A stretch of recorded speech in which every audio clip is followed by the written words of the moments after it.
Problem number 21. We have to verify Green's theorem for this line integral. That means we're going to have to calculate out the expressions on both sides of Green's theorem and make sure we get the same answer. So the integral over c of xy squared dx plus x dy is equal to the double integral over d, where d is the region inside of c, of df2 dx minus df1 dy dA, where here f is xy squared comma x.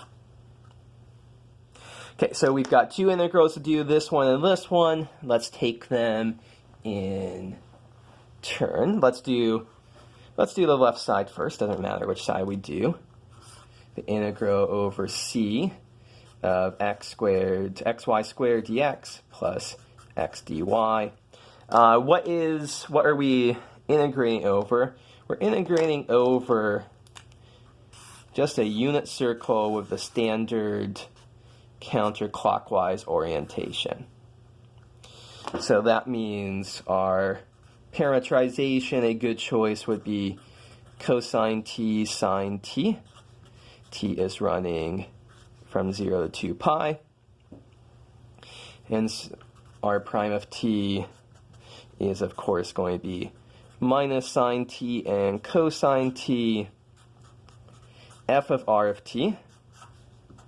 So take this, plug it in for f, and we end up with, let's see, x is cosine t, y is sine t, so there's a sine squared t, x is cosine t. And so now we do f of r of t dot product r prime of t, this dot this, and we end up with minus cosine t sine cubed t plus cosine squared t. So here's our setup, and what do we have to do? We're integrating t from 0 to 2 pi of this expression right here.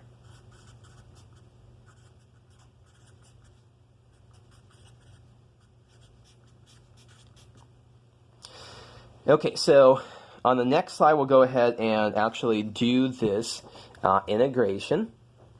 I'm going to break it up into two different integrals. This integral t is running 0 to 2 pi of cosine t sine cubed t with a minus sign plus the integral 0 to 2 pi of cosine squared t dt. This one, it's not too hard to see that this is going to be pi. On average, cosine squared has value 1/2 between 0 and 2 pi. So 1/2 times 2 pi is equal to pi. Over here, I think we can do substitution is what we want. U is equal to sine of t. du is equal to cosine t dt. So this one ends up as minus, well, when t is 0, u is 0. When t is 2 pi, u is also 0. So what do we end up with? U cubed du, but between 0 and 0, that's just going to be 0. So our final answer is just pi. Okay, so that is, we've done one side of Green's theorem. We've evaluated the closed loop line integral here and gotten pi. Let's do the calculation on the other side to make sure that we get pi as well. So df2 dx, so that is going to be the derivative of x with respect to x is 1. df1 dy, the derivative of xy squared with respect to y is 2xy. So we are integrating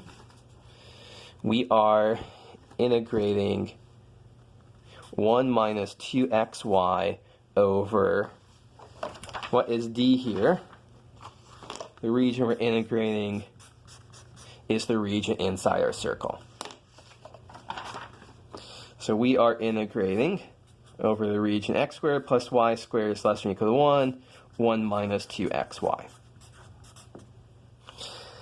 Of course, this is a case where we should be thinking x squared plus y squared is less than or equal to 1. It's a region inside a circle, so it'll be far easier for us to convert this to polar coordinates and do the integral that way than it would be for us to not do it that way.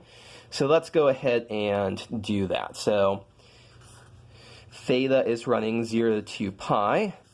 R is running 0 to 1 of 1 minus 2 times x times y would be r squared cosine theta sine theta times r dr d theta. Okay, I'm going to break this up into two separate integrals for us to do here. So one is going to be theta is running from 0 to 2 pi. R is running 0 to 1 of 1 times r dr d theta minus integral theta from 0 to 2 pi cosine theta sine theta d theta times r is running from 0 to 1 of 2r cubed dr. Okay, so what do we do here for this side? This one would be the integral with respect to theta, that would be 2 pi. The integral from r from 0 to 1 of r would be 1/2.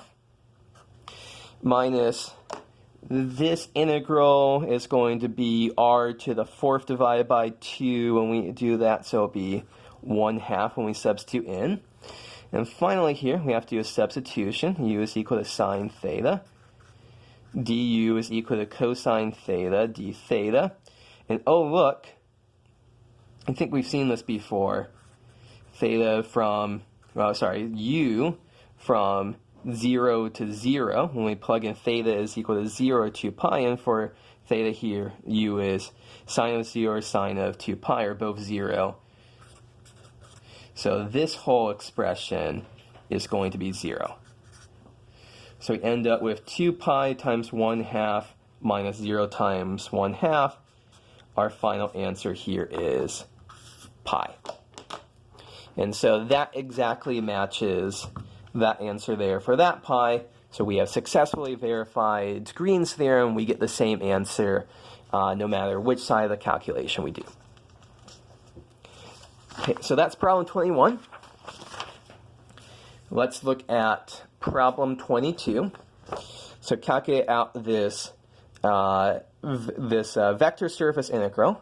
F is 0, 0, x, and we have just a general parametrization. It doesn't fall into any of our nice buckets. Okay, so for 22, and go over f of f dot ds, where f is 0, 0, x, and our surface has parametrization g of uv is u squared v and u cubed minus v squared. So this is one where it doesn't fall into our nice buckets of a cylinder or a surface of a cylinder or a surface of a sphere or a graph of a function. So we have to do everything from scratch. We have to find our unit tangent vectors. Well, not unit tangent vector, which is to say tangent vectors. Take the derivative of this with respect to u. So we get 2u, 0, and 3u squared. TV, take the derivative of this with respect to v, 0, 1, and minus 2v. So now we need to take the cross product of this. 2u, 0, 3u squared, 0, 1, minus 2v. And so we end up with 0 minus 3u squared, and then 0 minus 2u times minus 2v, so that is 4uv, and then 2u minus 0 is 2u. By the way, something you have to watch out for. This is a vector surface integral, so we do care about the orientation of our normal vector. So a question we should ask ourselves right now, is this the normal vector that we want, or do we want this with a negative sign on?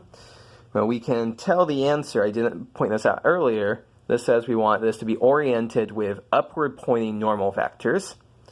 And also, u and v are both running between 0 and 1. So upward pointing normal vectors means that the z component of our normal vector should be positive. And so we see that's 2u, and u is between 0 and 1, so that's positive, that's not negative. This is what we want. If we had a minus 2u there, we want to negate our entire normal vector, so then we would have it upward pointing. Okay, so we've got our normal vector here is this expression. Now, what do we have to do? We need to do f is 0, 0, and x. F of g of uv is 0, 0, and the first component was u squared. So that's what x is. Now we do f of g of uv, dot product our normal vector. So it's 0, 0, u squared, dot product with minus 3u squared, 4uv, and 2u. And so we just end up with 0 plus 0 plus 2u cubed. So our answer here is, the integral we're going to set up is u is running from 0 to 1, v is running from 0 to 1, of 2u cubed dv du. So this is our integral. All we have to do is evaluate this. And so it's not too hard to see that when we evaluate this, we get 1/2 as our answer there. So that's a vector surface integral. We take the dot product of our parameterization after